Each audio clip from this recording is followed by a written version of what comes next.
Alright, so when you're MIG welding, your volts is relative to your inches per minute, your wire speed.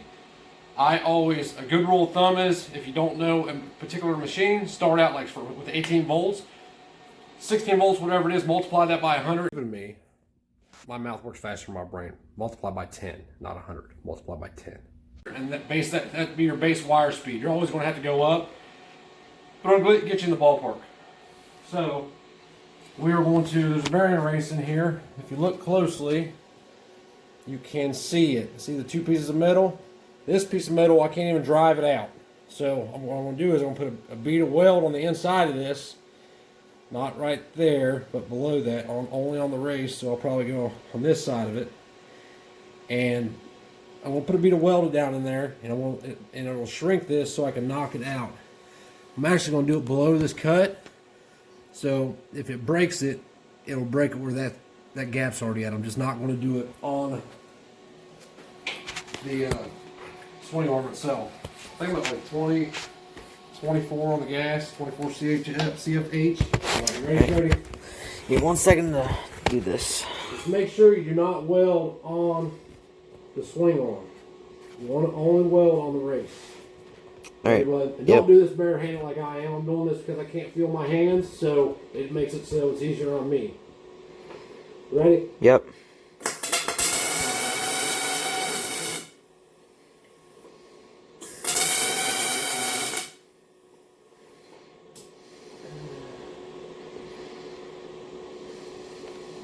That was close. Almost welded. Man, swing arm. Alright, one more time.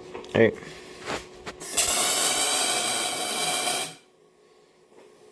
Let's see what we can knock out there now. Alrighty. Ready, we'll drop that way. Oh, that was my finger.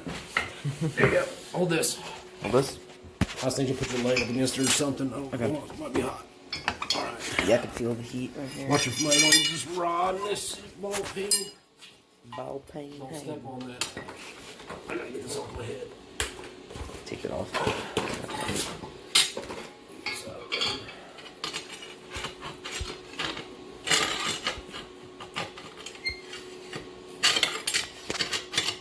Sorry the camera went off, but we got it out of there. I took just hit it with it. It needs to be cleaned up a little bit from where I welded it. But here is the race that came out of it. And you can see where I had my weld in it. It'll focus. Still ain't focusing. I don't know why it didn't focus. There we go. That was what was left of it. For the first time I welded it, and we tried it, the weld broke off. I didn't have the machine turned up hot enough, so I did it again. If you can see right there, see where it deformed the metal?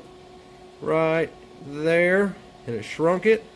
And then I just took this rod right here and this ball peen hammer and give it a good smack, and it came right out. So that just saved me. I got some splatter up in there I got to get off, which ain't a big deal at all. Trady here made it all happen. Oh wait, now I can see. I had it zoomed in. That's why I didn't focus on. Look, let's see it now. Put it down there, please. You see now, if you can see where I put the first weld I put over here, and it ripped it out, but it wasn't hot enough anyway. So I turned the machine up, turned the wire speed up a little bit, and went back in and put this up, and I built it up high enough to where I had something to drive against with my rod that I was beating it out with. And if you look at it, like I said, you can see where, hopefully ain't too damn hot still. Where it deformed it a little bit right about where my index finger is. So, neat little trick. If you got a bearing race that will not come out of something, it doesn't matter if it's a four-wheeler swing arm, it doesn't matter if it's an axle to a vehicle, it doesn't matter what it is. As long as you can get in there to put a bead of weld in it, especially if you have a way to drive it out from the other side. But as long as you can get in there and put a bead of weld on it, it will shrink it up, and it makes it way, way easier to come out. So, garage hack, use it.